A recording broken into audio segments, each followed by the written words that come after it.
채식주의자 한강. 이 책은 3부로 구성되어 있다. 먼저 갑자기 채식주의자가 된 영혜의 남편의 시점에서 이야기가 진행되는 채식주의자와 영혜의 형부의 이야기를 다룬 몽고 반점, 그리고 마지막으로 영혜의 언니 이내의 시점에서 진행되는 나무 불꽃으로 구성된다. 채식주의자에서는 영혜가 하루아침에 고기를 먹지 않게 변하면서 그녀와 남편의 생활이 서서히 깨어지는 이야기를 담고 있다. 남자는 평범한 여자를 선호했고 아내는 그가 원하는 딱 그런 평범한 여자였다. 그렇게 별다른 일 없는 둘 사이에 결혼한 지 5년이 흐른 어느 날 갑자기 문제가 발생했다. 전날 술을 마신 남편이 새벽 4시경에 갈증이 나서 물을 마시려고 부엌으로 갔다가 그곳에서 냉장고 앞에 서 있는 아내를 발견했다. 뭐 하냐고 묻자 아내는 대답했다. 꿈을 꿨어. 그렇게 말한 아내가 다시 그를 지나쳐 안방으로 들어가고 그렇게 다시 잠자리에 들었다. 그날 아침 늦게 잠에서 깬 남편은 다시 냉장고 앞에 서 있는 아내를 발견했다. 왜 안 깨웠냐고 아내에게 고함을 치고 그녀의 곁으로 다가가던 그는 물컹한 무언가를 받는다.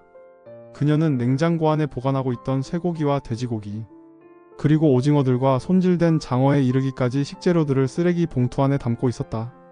도대체 무슨 짓을 하는 거냐고 묻는 남편에게 그녀는 대답했다. 꿈을 꿨어. 남편은 이상한 아내와 실랑이를 할 시간이 없었다. 급하게 옷을 입고 회사로 출근을 했다. 그녀가 꾼 꿈은 그녀가 어두운 숲에서 길을 잃고 헤매는 장면이었고 계곡을 건너 밝은 건물을 발견하고 들어갔다. 그 안에는 커다랗고 시뻘건 고기 덩어리가 기다란 대막대기들에 매달려 있었는데 그 고기에서 피가 뚝뚝 떨어지고 있었고 그녀의 옷은 온통 피로 젖어 있었고 그녀의 손과 입에도 그 빨간 피가 묻어 있었다. 그 헛간에서 그녀는 떨어진 고기를 주워 먹었다. 그리고 그녀가 꿈에서 씹어먹던 그 고기의 감촉은 잠에서 깨어난 후에도 생생했다. 그렇게 그녀는 그 꿈을 꾼 후로 식탁에서 모든 고기를 버리고 채식을 하게 되었다. 그녀의 꿈 얘기를 들은 남편은 그녀가 채식을 하게 된 것이 그 꿈 때문이란 것이 이해가 되지 않는다. 그의 아내는 평소에 고기로 요리를 잘해주었던 사람이었기 때문에 남편은 자신의 아내에 대해 잘 모르고 있었다는 생각을 하게 된다. 그렇게 고기를 끊고 채식을 하게 된 아내는 계속 그 식단을 유지했다. 그러면서 달라진 점은 그녀가 더 이상 그와 섹스를 하지 않으려 했다는 점이다. 남편이 진지하게 왜 그런지 물어보자 아내는 그에게서 고기 냄새가 나기 때문에 그렇다고 대답했다. 그러던 어느 날 회사의 임원들과 부부 동반 모임에 아내와 함께 참석한 그는 그곳에서도 고기를 먹지 않는다고 당당하게 밝힌 아내 때문에 곤란한 경험을 하게 된다. 모임에서 준비된 고기 위주의 식사들 중에서 그의 아내는 샐러드와 김치 그리고 호박죽 등의 것들을 먹었다. 그렇게 채식을 하게 되면서 아내는 점점 말라갔다. 위험을 감지한 남편은 조치를 취했다. 아내의 식구들에게 이 사실을 알리고 도움을 받고자 했다. 다음 달에 있을 장모님의 생신 때 처형이 집에서 가족들이 모여 식사를 하기로 했는데 그날 일이 벌어진다. 고기를 먹지 않는 자신의 둘째 딸에게 가부장적인 아버지는 탕수육을 집어서 강제로 입을 벌리고 입에 넣으려고 했다. 입을 기필코 닫고 탕수육을 먹지 않고 뱉은 딸의 뺨을 아버지가 때렸다. 그리고 강제로 고기를 먹이려는 가족들의 무력을 저지하려 교자상 위에 놓인 과도를 들고 아내는 자신의 손목을 그어버렸다. 피가 솟구쳤고 놀란 그녀의 형부가 긴급으로 지혈을 하고 그녀를 업고 주차장으로 뛰었다.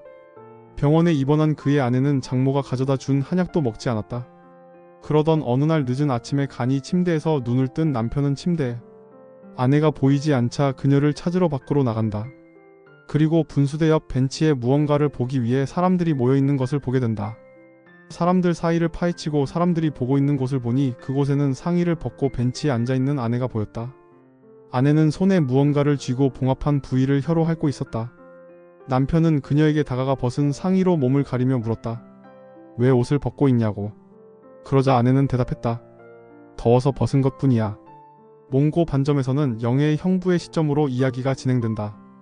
예술가인 형부는 처제의 엉덩이에 아직 몽고 반점이 남아있다는 얘기를 듣고 흥미를 느꼈다.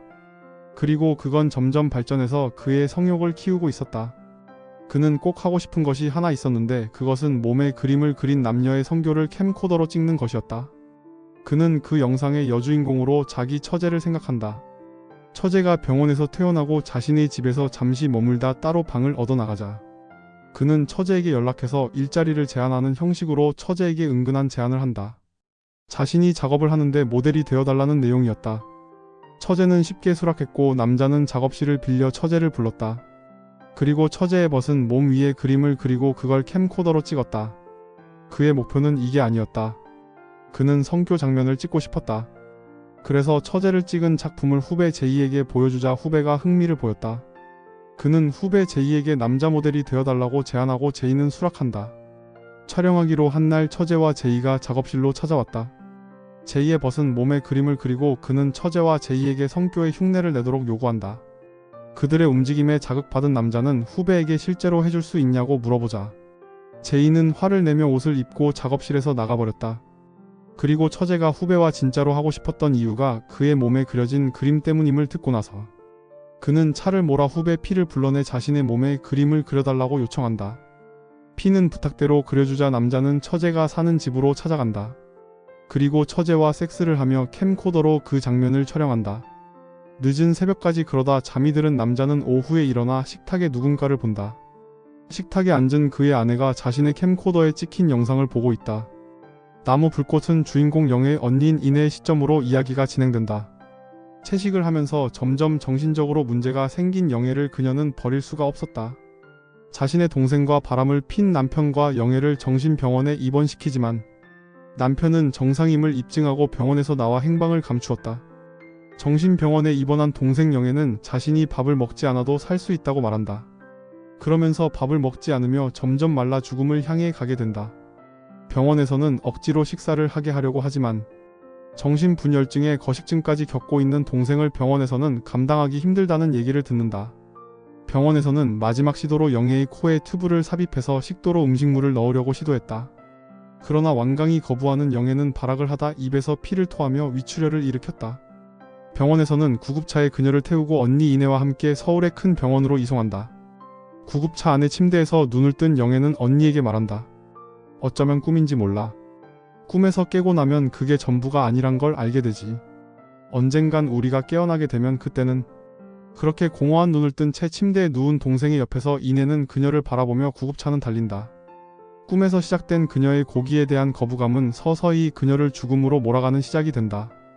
이 책의 해석을 보면 인간의 폭력성에 대한 반발로 영애가 육식을 하지 않는 행동으로 나타난 것이고 세상에는 다른 사람에게 다양한 명분을 내세워 폭력을 행사한다는 것을 이야기한 작품이라고 한다. 그래서 영애는 누구에게도 폭력을 행사하지 않는 나무가 되려는 것으로 이야기가 마무리가 된다.